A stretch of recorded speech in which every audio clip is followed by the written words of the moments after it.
মহিলাদের মধ্যে যেই সমস্ত মহিলারা কারণে অকারণে স্বামীকে বলে আমাকে ছাইরা দে, আমারে বিদায় দিয়া দে, আমার সংসার পাও না, আমারে বুঝায় দে, কোথায় কোথায় তালাকের ঘটনা দেয়, কোথায় কোথায় যে সমস্ত মহিলারা তালাক চায়, তাদের এই বৈশিষ্ট্য হচ্ছে জান্নাত হারাম হয়ে যাওয়ার বৈশিষ্ট্য।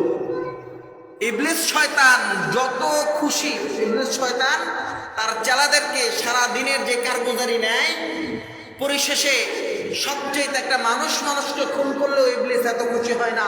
একটা স্বামী স্ত্রী একটা সংসারের দাম্পত্য জীবনের মধ্যে যখন বিচ্ছেদ ঘটায় দিলে ইবলিস শয়তান যত খুশি হয়, আর কোনো কারণে শয়তান তত খুশি হয় না।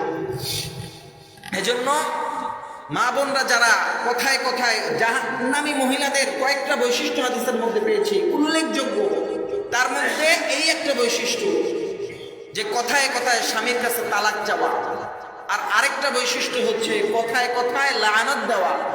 মহিলাদের মধ্যে এই বৈশিষ্ট্য বেশি, কথায় কথায় আল্লাহ ঠাড়া পর্ব তোর উপর, আল্লাহর গজব পর্ব তোর উপর, আল্লাহ কথায় কথায় মানুষকে অভিশাপ দেওয়া আছে না নাই?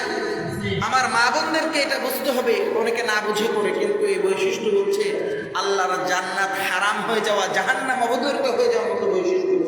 আমরা চেষ্টা করব আল্লাহ পাক যেন আমাদের মা বোনদেরকে হেফাজত করে, আমাদের স্ত্রীদেরকে যেন আল্লাহ পাক হেদায়েত দান করে, বলি আমিন।